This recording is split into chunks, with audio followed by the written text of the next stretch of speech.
Master वाह। ए हो बलम जी आई बकैया हो,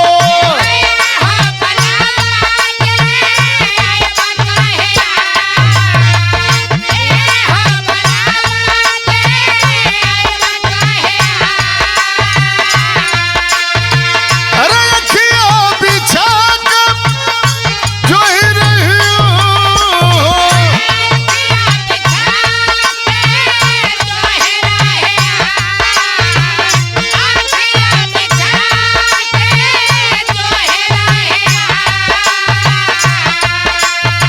अरे हो बलम जी आई बकैया हो, अखिया बिछा के जो ही रही हो, अरे हो सजनवा लागे न मनवा,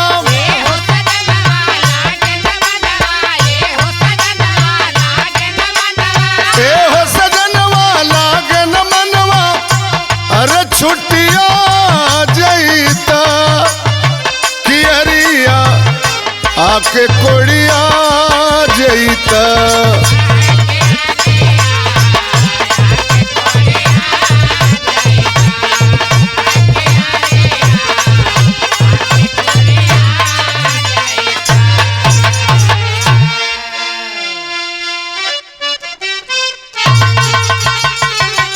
वाह वाह,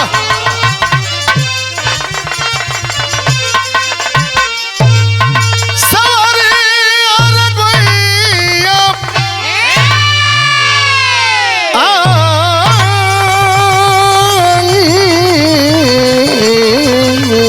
ओ राम,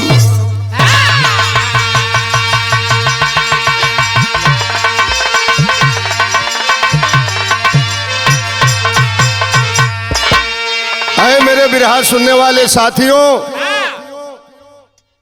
यह जो मैं बिरहा गाने जा रहा हूं जवाहर फिल्म्स के बैनर तले, जिसके हेड ऑफ डिपार्टमेंट हैं हमारे कमलेश यादव जी, बड़ा नाम है जवाहर फिल्म्स का, और इस स्टूडियो में मैं एक बिरहा गाने जा रहा हूं, एक ऐसे पहलवान की बिरहा जो बलिया, गाजीपुर, बनारस, आजमगढ़, देवरिया, उत्तर प्रदेश का नहीं, देश का नहीं, पूरी दुनिया का सबसे बड़ा पहलवान था। उस पहलवान की मैं बिरहा सुनाने जा रहा हूं। सोचलिए कि बहुत पहलवान के बिरहा भइल, अब छोट मोट पहलवान के का सुनाई।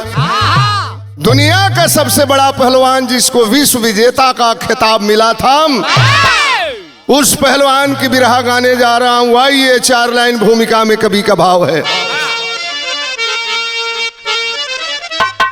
तो भाई जंग जब बाप बेटे की,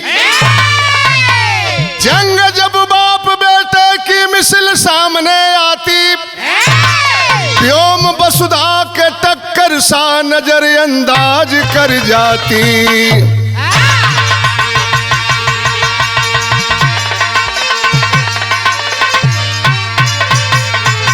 तो भाई लड़े थे राम लव कुश से, धरा का धीर तोड़े थे, भला क्या बबरू वाहन ही प्रबल पारथ को छोड़े थे।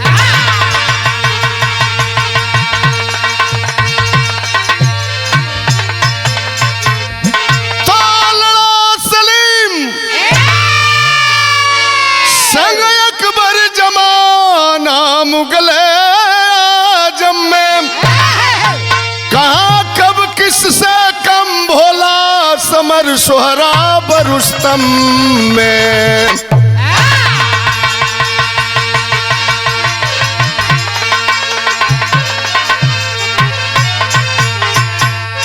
पूरी दुनिया का सबसे बड़ा पहलवान वह कौन पहलवान था, आज मैं बताने जा रहा हूं। बिरहा में तरज तो बड़ी पुरान बा मास्टर, बड़ी पुरान फिल्म का नाम बा फकीरा। एक तरज कौन बा मास्टर?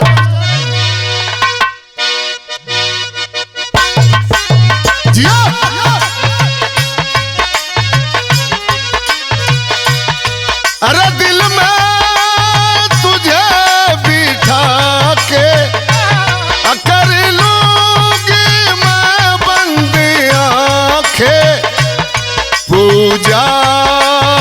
करूंगी तेरी, होके रहूंगी तेरी। क्या बात है, क्या बात है।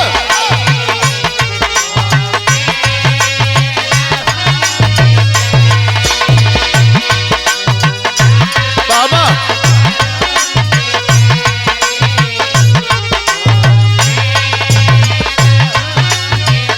वह कौन पहलवान था दुनिया में नाम कमाया था, जिसके नाम से जमाना डरता था?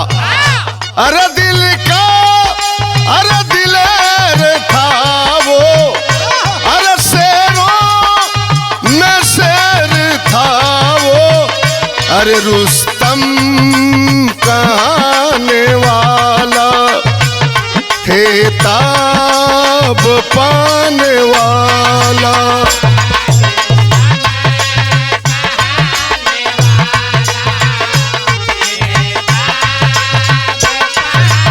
क्या बात है।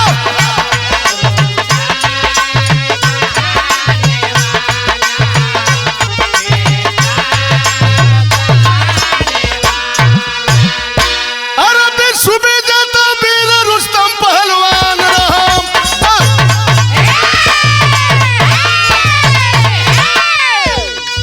विश्व विजेता वीर रुस्तम पहलवान रहा। देश फारसी वो मुल्क अमन का शान रहा। शिकार खेलते एक रोज तुर्किस्तान गया, शिकार खेलते एक रोज तुर्किस्तान गया, तनीमा सुंदरी पर हार दिलो जान गया।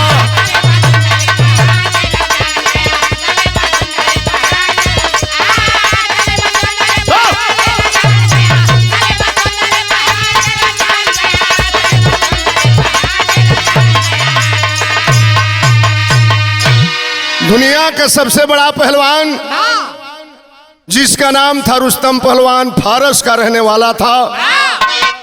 मन में आया शिकार खेलने चलूंगा। शिकार खेलने के लिए फारस देश से निकल पड़ा। घूमते घूमते घूमते घूमते पहुंचा तुर्किस्तान के एक जंगल में। वही जंगलवा में वो बड़ी सुंदर लड़की 16-17 बरिस के उम्र रहल, सलवार समीज पहिरल, जंगल में बकरी चरावत रहल। पहलवान गईलन शिकार खेले। पहलवान के ऊपर जब नजर पड़ल तनीमा नाम के लड़की के, प्यार में पागल हो गई और एक बाएक उस पहलवान की सूरत अपने नजरों में बसा लेती है। पहलवान के देखलस ते को गाना गावे लगल। कौन गाना गावलस मास्टर? आए हाय हाय हाय। अरे तनी ले लो बलमुआ हमके कोरा,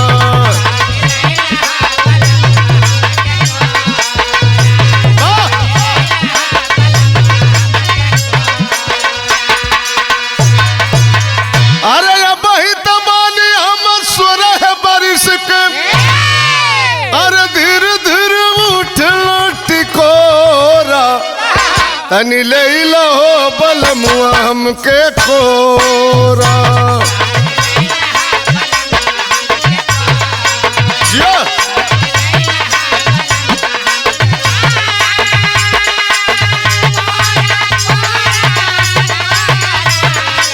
ले लो बलमुआ हमके कोरा।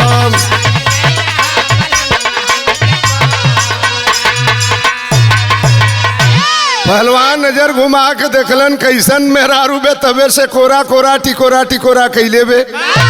पहलवान गईलन है वो लड़की के पास में नैना चार हुआ। रुस्तम पहलवान और तहनीमा में प्यार हो गया। प्यार कर बैठा हुआ रुस्तम पहलवान। प्यार कैलन तो आजकल के जमाने में जैसे प्यार होत बा तरह के प्यार नहीं कैलन। प्यार किया हुआ रुस्तम पहलवान तहनीमा से तो शादी कर लिया। शादी करने के बाद तहनीमा के पेट में गर्भ रह गया। तब तक फारस देश का राजा कैकाउस नाम था।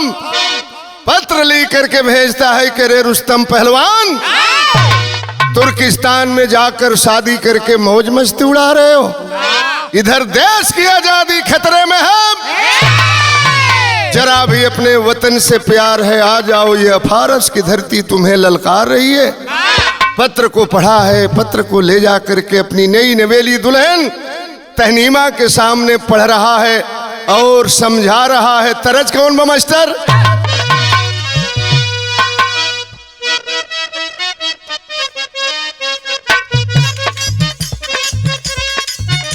अरे पियावा मिलल बलल मुन्नवा देखे के सपनवा नदी,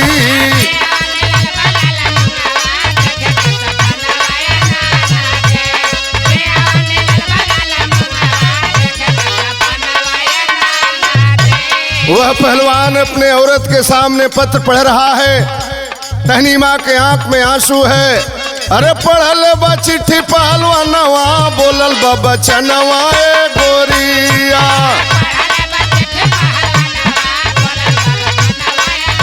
बाबा क्या बात है?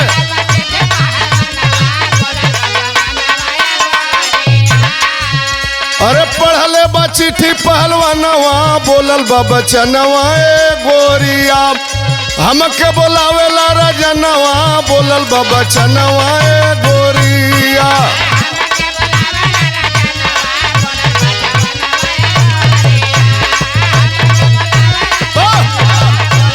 क्या बात है? जा रहा हूं, देश खतरे में है। कहला सरे जा तड़स, शिकार खेले अइला, प्यार कैला, बियाह कलियला, तुहर निशानी हमरा पेट में पला था। उस प्यार के निशानी हमके दे के जइबम। कहा लो यह प्यार की निशानी दे रहा हूं। दिया तहनीमा को ताबीज एक यही कहकर, तन्हाना बच्चे को होवे जो मेरा बेटा अगर, वीर बहादुर अपने लाल को बनाऊंगा, संग हर जंग में लड़ने लिए ले जाऊंगा।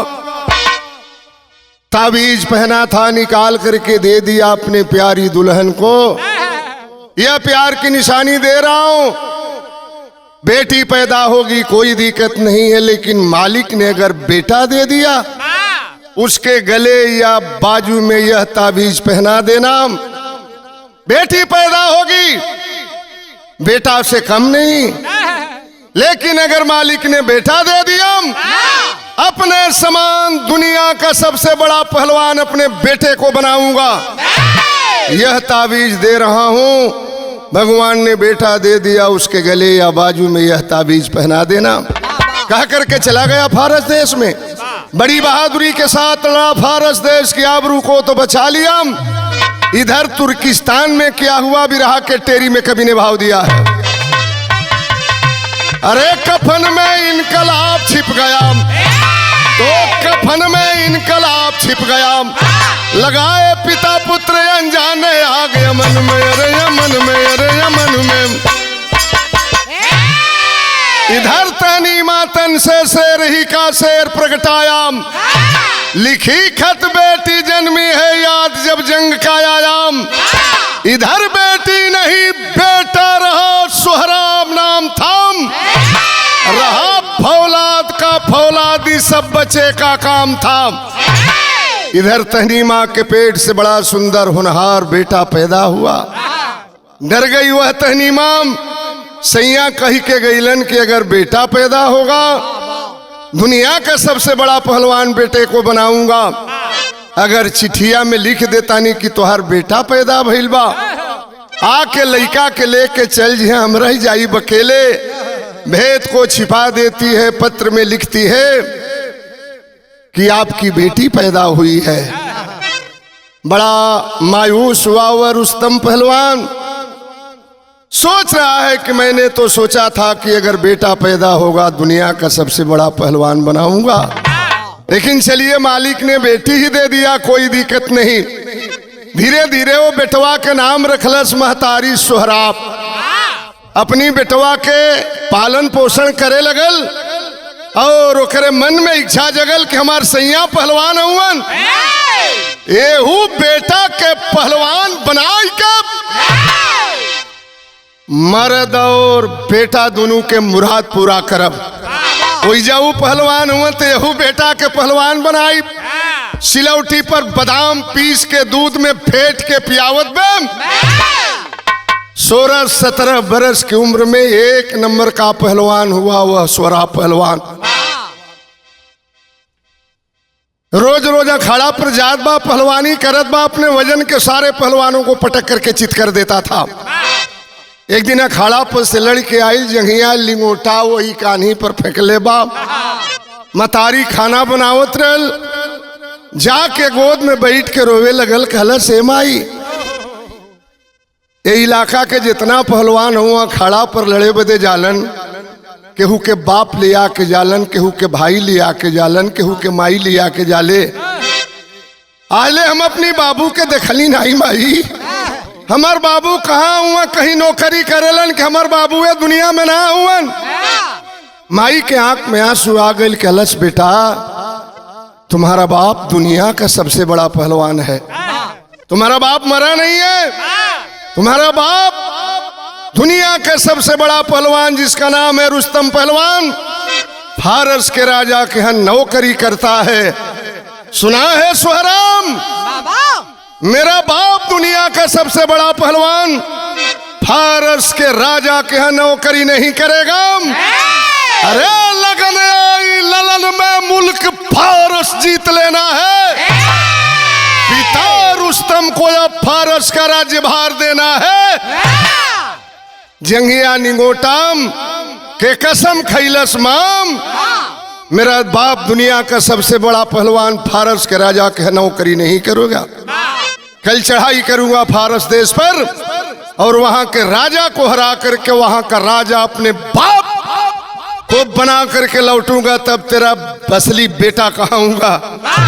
हंसल खिलखिलाई के महतारी आशीर्वाद दे दे अपने बेटवा के, तरज बदल गई मास्टर।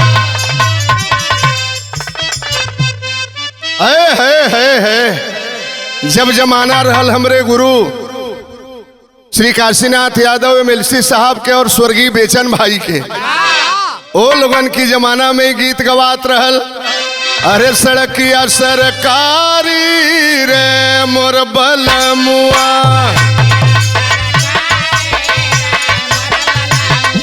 क्या बात है।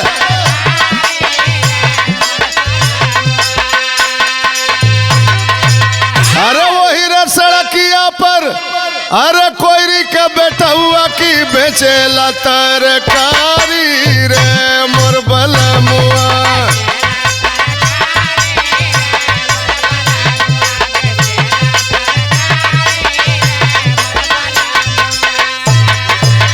इतना हिम्मत देखलस अपनी बेटा का, माई आशीर्वाद देत बे की बोलल बे महतारी सुना हमरे बचवा। बाबा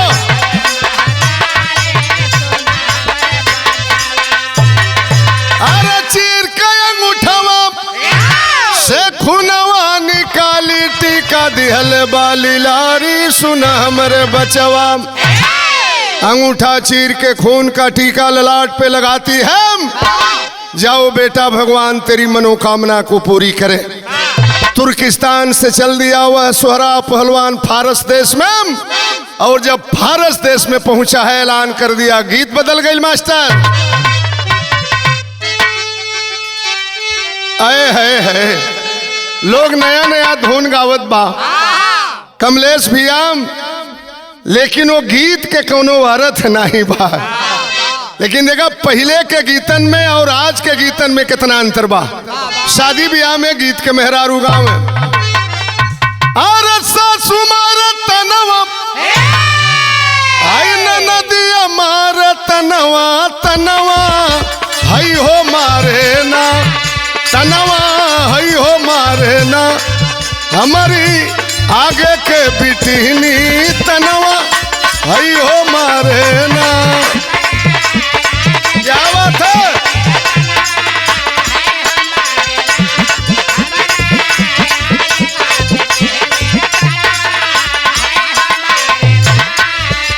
पहुंच गया फारस देश में, अरे जाके ऐलान कैलस, अरे फारस में भइले ना, अरे मनवा पागल भइले ना, अरे कोई लड़ले पहलवानवा, मनवा पागल भइले ना।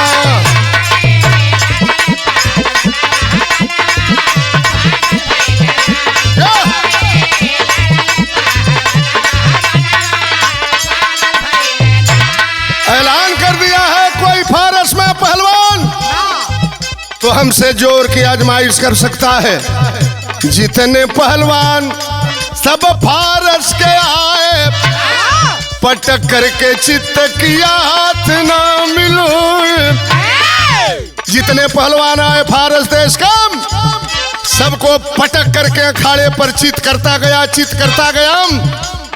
मिनट नहीं लगती थी, अखाड़े पर सारे पहलवानों को पटक करके चित कर दिया। एक ही पहलवान बच गया था, उसका बाप रुस्तम पहलवान। लगा कि अब फारस देश की आबरू चली जाएगी। अरे जा करके बोलल बाप, अब हवा के राजनवा, मनवा पागल भइले ना, अरे मनवा पागल भइले ना, अरे चली के लड़ीला पहलवानवा, मनवा पागल भइले ना।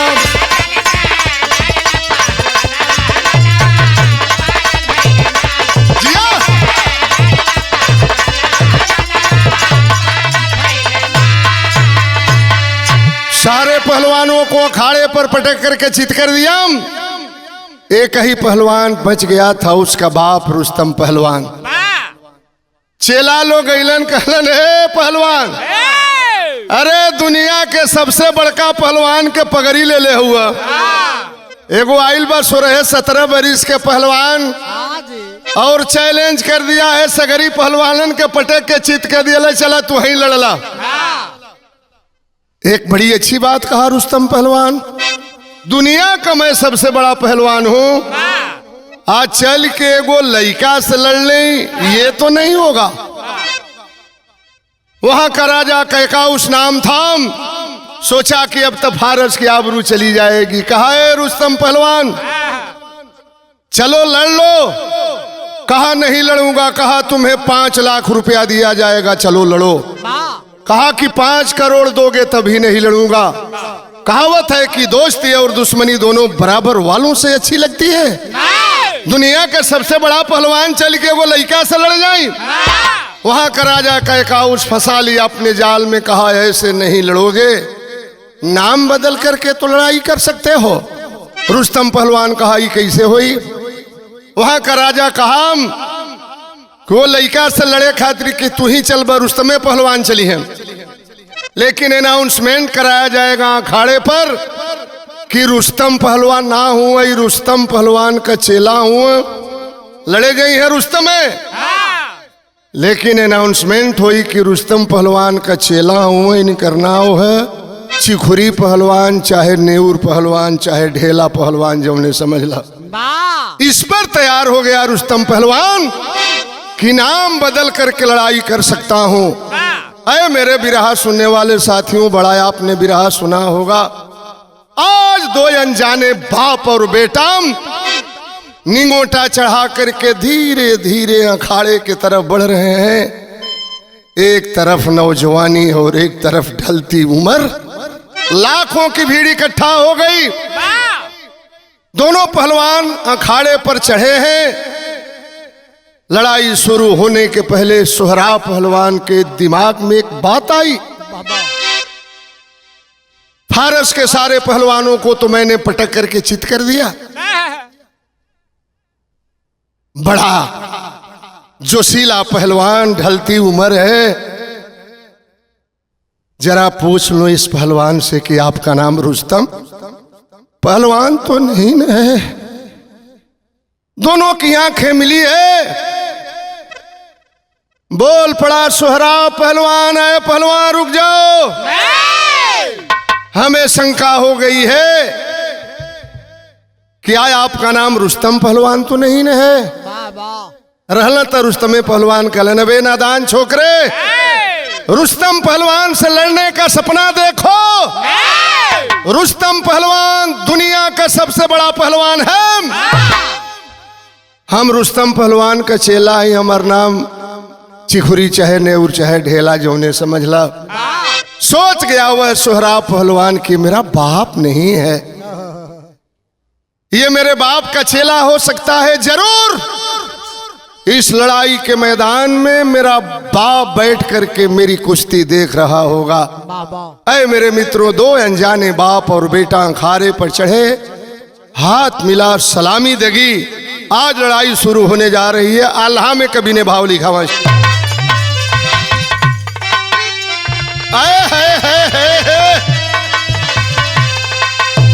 अरे जैसा बबुर बहन संग में आया बया रजुन लड़ी गई।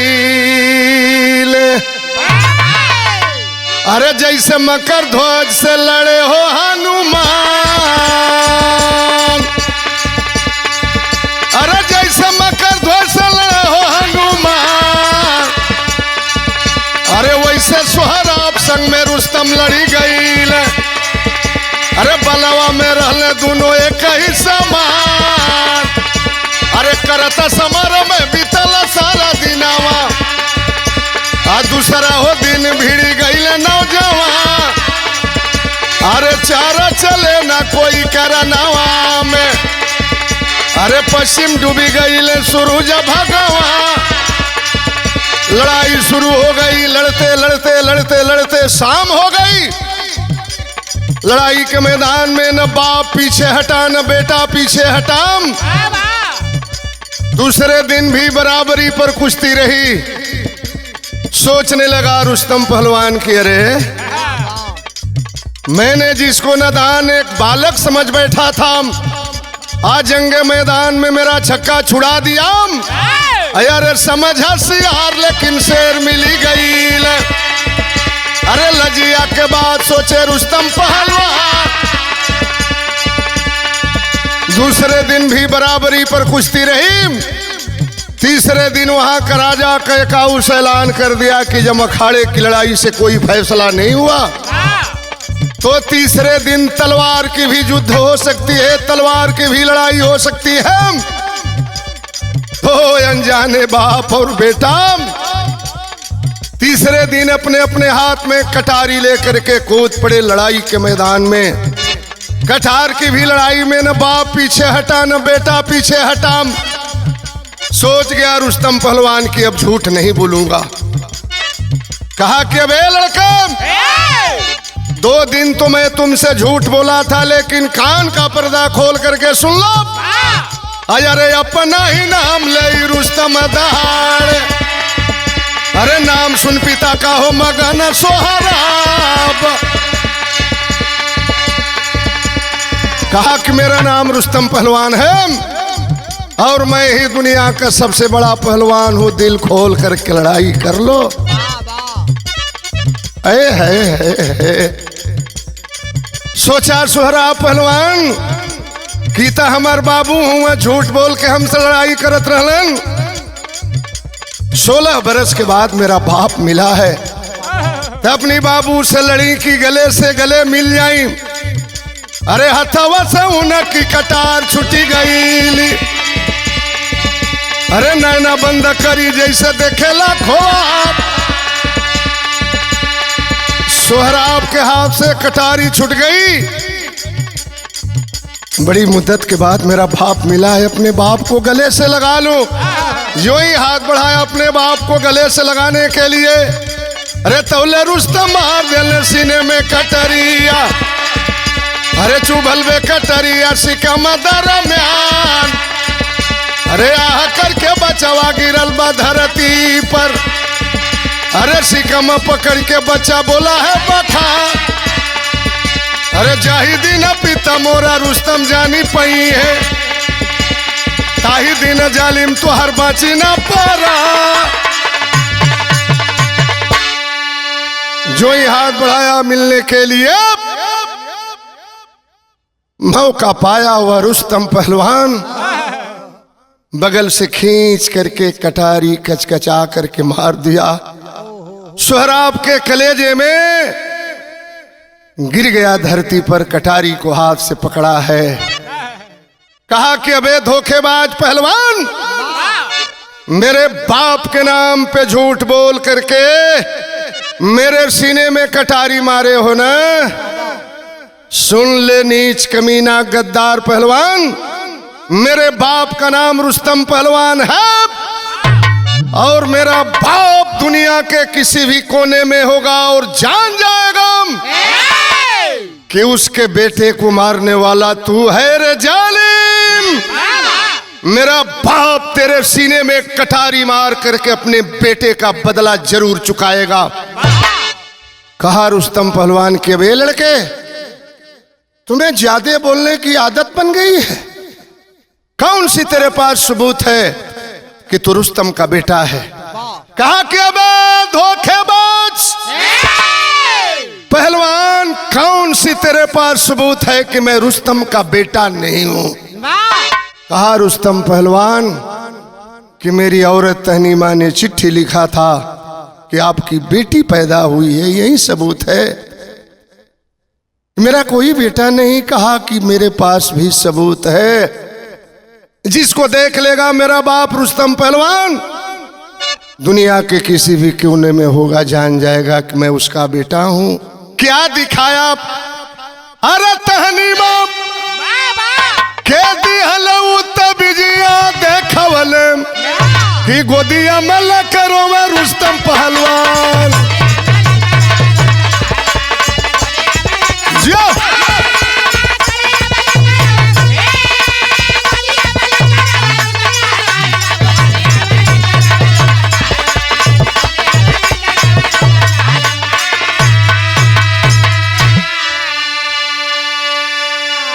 बाजू में ताबीज पहना था, निकाल करके दे दिया, लीजिए ये हमारे बाप के प्यार की निशानी है।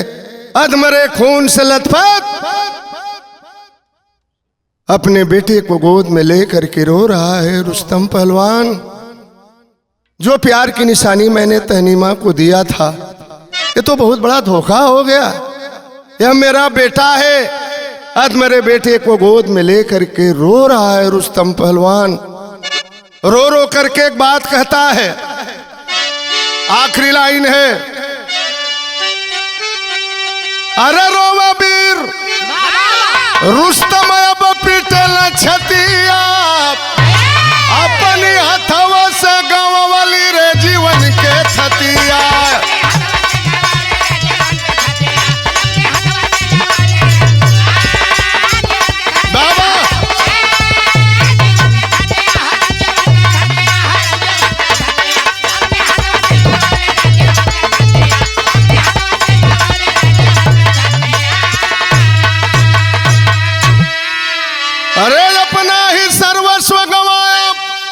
होकर मणि सरप छपिटाया, बरिसला दूनो नवा सावन की भतिया।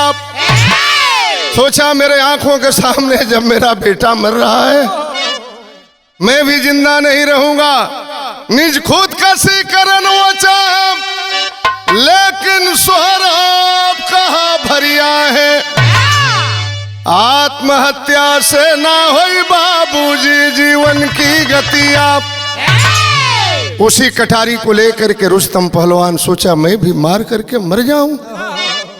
मेरे आंखों के सामने मेरा बेटा मर रहा है, मैं भी जिंदा नहीं रहूंगा। कटारी पकड़ लिया हाथ से। रुस्तम का बेटा स्वराब कहा, पिताजी ये तो अपनी अपनी लड़ाई थी। आप अपने लिए लड़ रहे थे, मैं अपने लिए लड़ रहा था।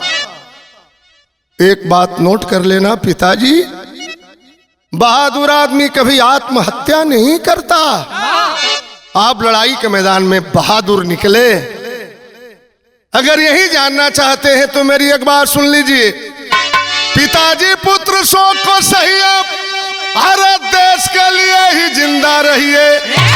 यही का स्वर्ग सिधारा रुस्तम पीटत रह गए छतिया, अपनी हथवा से गंवाली रे जीवन के थतिया।